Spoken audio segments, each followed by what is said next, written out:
The Liebherr LRB 255 is a piling rig, and dependent on its configuration it weighs around 80 tonnes. This version of the model is in the colours of Soletanche Bachy, the French piling specialist. It comes in a big Liebherr branded box, and inside the polystyrene trays are marked top and bottom, which helps. And there's also a very good instruction sheet which has got good photos, and it's multilingual in case you want to learn some languages. But as usual, there's no information about the real machine, and that's an opportunity missed.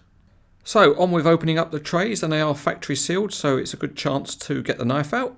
And the first thing to open is the lid on the top tray, and it looks like we've got a dead worm stuck on a grey slate. But in fact it's a plastic base for the model to stand on, and we'll see that a bit later. Time to get the knife out again, and this time we'll open up the main box. Looking inside, there's a section of sheet piling which can be used to pose with the model. And the LRB 255 is wrapped in soft paper, and it's basically erected, so that accounts for the large size of the box. Once you get the model out of the box, there's a bit more unwrapping to do. The tracks are wrapped in this cling film type stuff, and to be honest it's a bit of a pain to get that off. But this model also has a clear elastic band on it, so I'm not sure why the cling film is really necessary. There's also some clear tape to remove from the leader, and you just have to be careful how you do that so you don't cut any of the threads.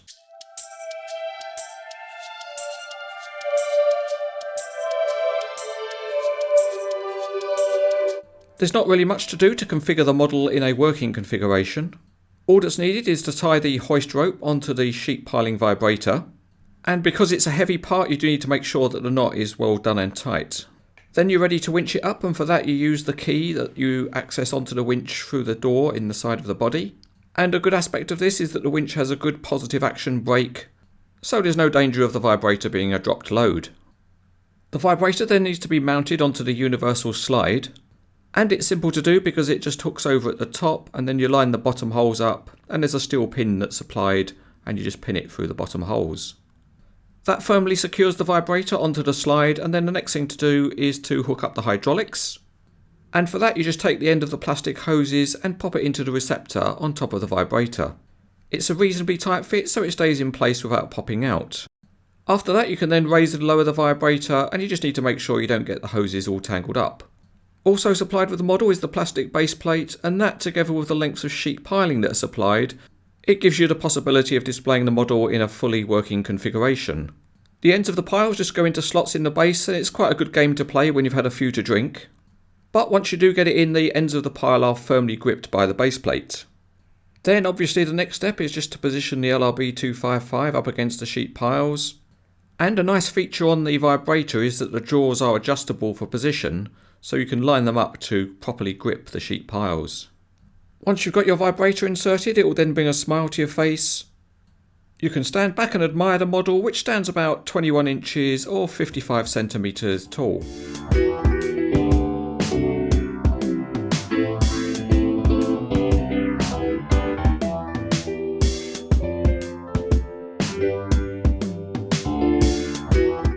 The metal tracks are detailed, and the track frames are very good because they've got working rollers.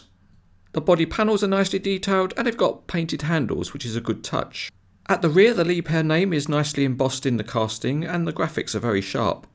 There's a metal ladder on the side and silver hose holders on the roof, and the cab is very detailed with tinted windows, mirror, grab rail and lights.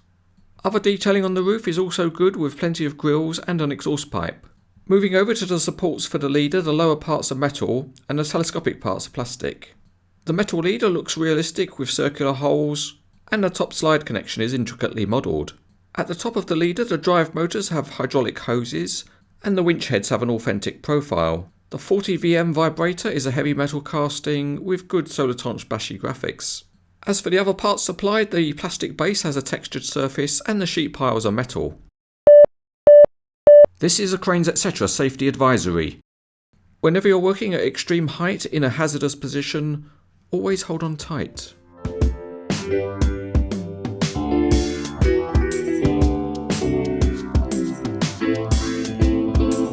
Out on the CranesEtcTV piling site, the first thing to test is the crawler tracks, and they're way too stiff to roll on a smooth surface.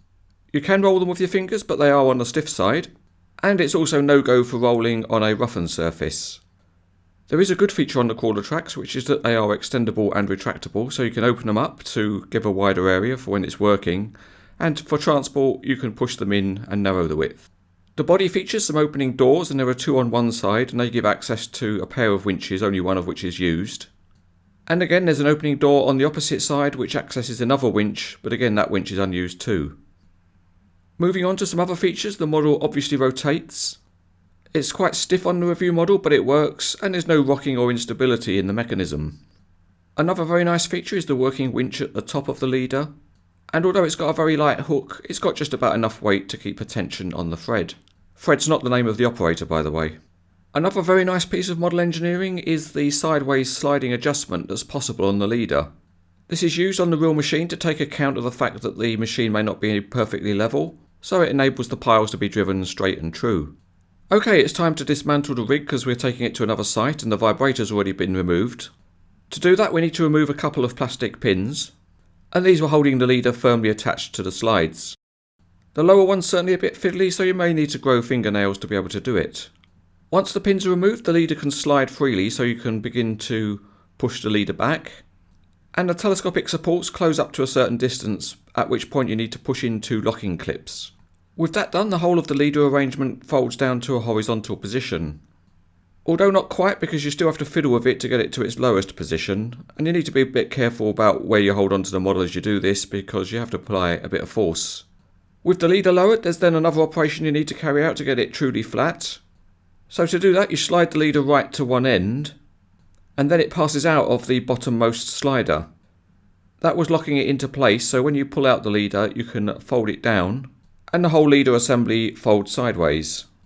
And there's still a bit more to do, which is to lower the two winch heads, and that's done to reduce the transport headroom. That's all the mechanical work completed, and lastly comes a chance to show what a neat and tidy person you are. And that involves tucking in all the hoses so they're not looking like some kind of bad hair day. Okay, let's get this rig on the road, and for this one we'll use the special flying low loader which comes into scene. And we'll get the machine on a truck by using special vertical lifting apparatus. After some careful adjustment you can get the rig set, and if you like to have your vibrator with you at all times, you can include that on the truck too. In summary, this is a very nice model of a piling rig. It was first introduced in Liebherr colours back in 2007, but it still holds its own. And the bright red colours of Soletanche Bachy certainly make a very striking looking model. It's got very good detail and working features, and it's an outstanding model of a piling rig.